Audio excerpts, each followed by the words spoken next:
vivions dans un cycle de procrastination, de regret ou de « je recommencerai demain ». Il veut que nous soyons des femmes et des hommes qui agissent avec détermination et sagesse. Le premier point, c'est de chercher Dieu et sa volonté avant toute chose. La Bible ne nous appelle pas seulement à travailler dur, mais à travailler avec un cœur aligné sur celui qui nous a créés. Lorsque nous passons du temps dans la parole, dans la prière et dans l'adoration, notre esprit se fortifie et nos désirs changent. Nous voulons alors ce que Dieu veut. Deuxièmement, la productivité spirituelle ne doit pas être confondue avec le simple fait d'être occupé. Dieu recherche une vie ordonnée, une vie où nos actions sont guidées par une intention céleste, non par l'agitation du monde. Cela signifie avoir une routine qui inclut la lecture de la parole, la prière, le service, la discipline personnelle et la gestion du temps pour ce qui est essentiel à la mission que Dieu nous a donnée. Troisièmement, nous devons reprendre le contrôle de notre esprit et de nos habitudes. Trop souvent, nous permettons aux distractions, réseaux sociaux, pensées négatives, fatigue, plaisirs temporaires, de voler notre temps et notre énergie. Dieu nous appelle à la vigilance. Veillez et priez afin de ne pas tomber dans la tentation d'une vie tiède ou relâchée. Ensuite, il est essentiel de se rappeler que nous ne sommes pas seuls dans ce combat contre la paresse. Le Saint-Esprit nous donne force, courage et persévérance. Quand nous nous levons chaque matin avec la résolution de faire ce que Dieu a prévu pour ce jour précis, nous commençons à abandonner l'ancienne vie d'inactivité. Dieu a une mission pour chaque vie ici présente. Il n'est pas satisfait de nous voir simplement survivre ou exister. Il veut que nous vivions une vie abondante, pleine de sens, productive pour sa gloire. Cela commence par un changement de mentalité, un engagement à grandir chaque jour, à oublier les excuses et à embrasser la discipline que Dieu bénit. Alors aujourd'hui, engageons-nous à arrêter la paresse, non seulement dans notre travail ou nos tâches quotidiennes, mais aussi dans notre marche spirituelle avec Dieu. Soyons une génération qui refuse la médiocrité, qui refuse l'inactivité et qui embrasse une vie de productivité, de passion et de service pour le royaume. Voici un problème spirituel avant d'être physique. Bien-aimés, beaucoup pensent que la paresse est simplement un manque d'énergie, de motivation ou de volonté. Mais la Bible nous montre que la vraie racine de la paresse est souvent spirituelle. Ce n'est pas seulement le corps qui est fatigué, c'est l'âme qui manque de direction, de discipline et de nourriture spirituelle.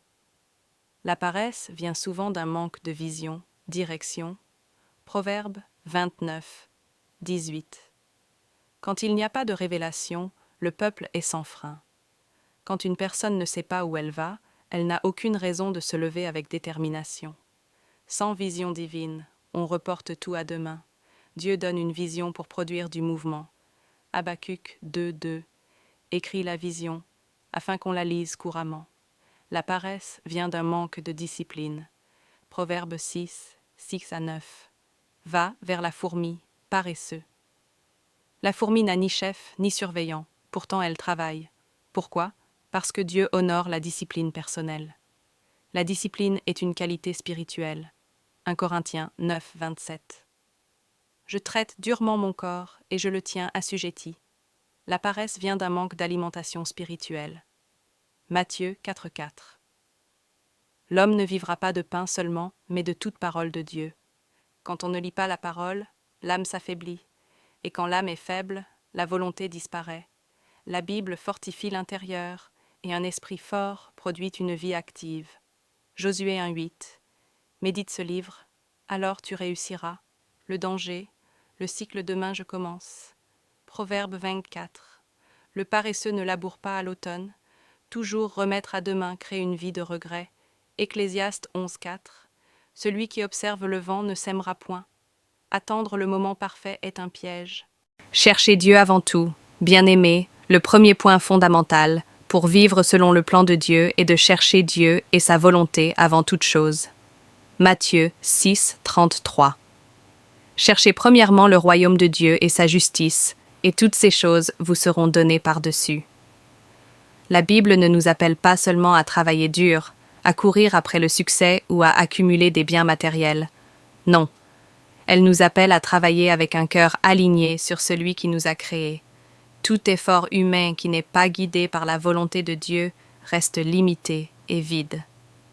Lorsque nous passons du temps dans la parole, dans la prière et dans l'adoration, notre esprit se fortifie.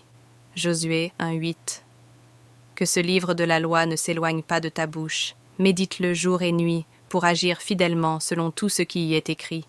Alors tu réussiras dans tes entreprises et tu prospéreras. C'est en nourrissant notre esprit que nos désirs commencent à changer. Nous ne voulons plus ce que le monde offre, mais ce que Dieu veut pour nous. Romains 12:2. Ne vous conformez pas au siècle présent, mais soyez transformés par le renouvellement de l'intelligence, afin que vous discerniez quelle est la volonté de Dieu, ce qui est bon, agréable et parfait. Ainsi, chercher Dieu avant tout ne consiste pas seulement à lire des versets ou à prier mécaniquement. C'est un alignement profond du cœur et de l'esprit, une transformation qui nous rend capables de désirer ce que Dieu désire et d'agir selon sa volonté. Bien-aimés, quand vous faites de Dieu votre priorité, tout le reste prend sa juste place. Vos décisions, vos projets, vos efforts deviennent bénis et fructueux. Vous marchez dans une vie où votre volonté et celle de Dieu s'unissent, et là réside la vraie prospérité et la vraie paix. Proverbe 3:6. Reconnais-le dans toutes tes voies, et il aplanira tes sentiers. Cherchez Dieu, méditez sa parole, priez avec constance, et laissez votre cœur être transformé. C'est ainsi que vous vivrez une vie alignée sur sa volonté, remplie de bénédictions et de direction divine. Vivre une vie abondante pour la gloire de Dieu bien-aimé. Dieu a une mission unique pour chaque vie ici présente. Il ne veut pas que nous soyons simplement des spectateurs de notre propre vie, ni que nous nous contentions de survivre ou d'exister. Jean 10:10. Je suis venu afin que les brebis aient la vie et qu'elle l'ait en abondance. Dieu désire que notre vie soit abondante, pleine de sens et productive pour sa gloire. Cette abondance ne se mesure pas seulement en biens matériels ou en succès mondain, mais en impact spirituel, en amour partagé et en fruits éternels. Pour marcher dans cette vie abondante, tout commence par un changement de mentalité. Il faut abandonner les excuses, refuser la paresse et la procrastination, et décider de grandir chaque jour dans le caractère de Christ. Romains 12:2. Ne vous conformez pas au siècle présent, mais soyez transformés par le renouvellement de votre intelligence, afin que vous discerniez quelle est la volonté de Dieu, ce qui est bon, agréable et parfait. Embrasser la discipline que Dieu bénit signifie se lever chaque jour avec un cœur déterminé, nourrir son esprit par la parole et la prière, agir avec persévérance, même face aux difficultés. Proverbe 12:1. Celui qui aime la discipline aime la science, celui qui hait la réprimande est stupide. Lorsque nous cultivons cette discipline et cette mentalité, nous devenons des instruments de bénédiction, capables d'influencer notre famille, notre communauté et le monde autour de nous. Colossiens 3:23-24. Tout ce que vous faites, faites-le de bon cœur, comme pour le Seigneur et non pour les hommes, sachant que vous recevrez du Seigneur l'héritage pour récompense. Bien-aimés, Dieu nous appelle à vivre pleinement, avec détermination et sagesse, à transformer nos journées en opportunités de gloire pour lui. Que chaque action, chaque pensée, chaque effort soit dirigé par son plan et son amour. Éphésiens 5:15-16. Veillez donc avec soin à votre manière de vivre. Ne vivez pas comme des insensés, mais comme des sages. Rachetez le temps, car les jours sont mauvais. Vivez la vie que Dieu a préparée pour vous, pleine de sens, d'impact et d'abondance spirituelle. Ne vous contentez jamais de survivre, mais marchez chaque jour dans la plénitude de sa volonté. Engageons-nous à vivre dans la productivité spirituelle. Bien-aimés, aujourd'hui Dieu nous appelle à mettre fin à la paresse. Et cette paresse n'est pas seulement physique ou liée à nos tâches quotidiennes. Elle touche aussi notre marche spirituelle avec lui. Trop souvent, nous vivons comme des spectateurs, laissant les jours passer sans discipline, sans prière, sans méditation de la parole. Proverbe 13:4. L'âme du paresseux a des désirs, et rien n'est atteint, mais l'âme des diligents sera rassasiée. Dieu ne veut pas que nous soyons une génération qui se contente de la médiocrité, ni qu'on se satisfasse d'une vie d'inactivité. Il nous appelle à être une génération de vision, de détermination et de fruits spirituels. Éphésiens 5:15-16. Veillez donc avec soin à votre manière de vivre. Ne vivez pas comme des insensés, mais comme des sages. Rachetez le temps, car les jours sont mauvais. Vivre pour le royaume, ce n'est pas seulement croire, c'est agir avec passion et service. Chaque jour est une opportunité pour produire du fruit spirituel, aider ceux qui sont dans le besoin, prier pour les autres, enseigner et encourager ceux qui doutent. Colossiens 3:23. Tout ce que vous faites, faites-le de bon cœur, comme pour le Seigneur et non pour les hommes. Bien-aimés, la paresse spirituelle peut voler notre destinée, mais la discipline et l'engagement nous rapprochent de la plénitude que Dieu a prévue pour nous.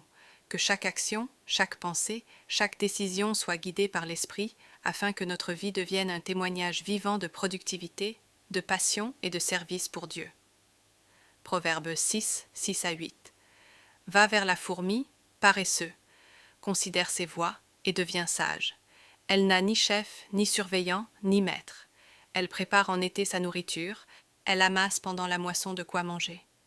Engageons-nous donc aujourd'hui à abandonner l'inactivité, à vivre chaque jour avec courage, foi et diligence, pour que notre génération se distingue par sa foi active et ses œuvres abondantes pour le royaume de Dieu. Prions, Seigneur Tout-Puissant, au nom puissant de Jésus-Christ, je viens devant toi aujourd'hui avec un cœur ouvert et déterminé. Je renonce à toute paresse, toute procrastination et toute inactivité qui m'empêche de vivre pleinement ma destinée. Proverbe 13:4. L'âme du paresseux a des désirs, et rien n'est atteint, mais l'âme des diligents sera rassasiée. Seigneur, réveille mon esprit et mon corps. Remplis-moi de motivation, de discipline et de force pour accomplir tout ce que tu as prévu pour ma vie. Éphésiens 5, 15-16. Veillez donc avec soin à votre manière de vivre. Ne vivez pas comme des insensés, mais comme des sages. Rachetez le temps. J'active aujourd'hui la puissance du Saint-Esprit sur ma vie pour me guider dans chaque tâche, chaque travail et chaque mission que tu me confies. Que je sois diligent, persévérant, productif, et que chaque jour soit rempli de fruits pour ton royaume. Colossiens 3:23. Tout ce que vous faites, faites-le de bon cœur, comme pour le Seigneur et non pour les hommes. Seigneur, je déclare que la paresse n'a plus de pouvoir sur moi. À partir d'aujourd'hui, je marche dans la discipline, la détermination et la productivité, et je réalise pleinement la destinée que tu as tracée pour moi. Au nom puissant de Jésus-Christ, Amen.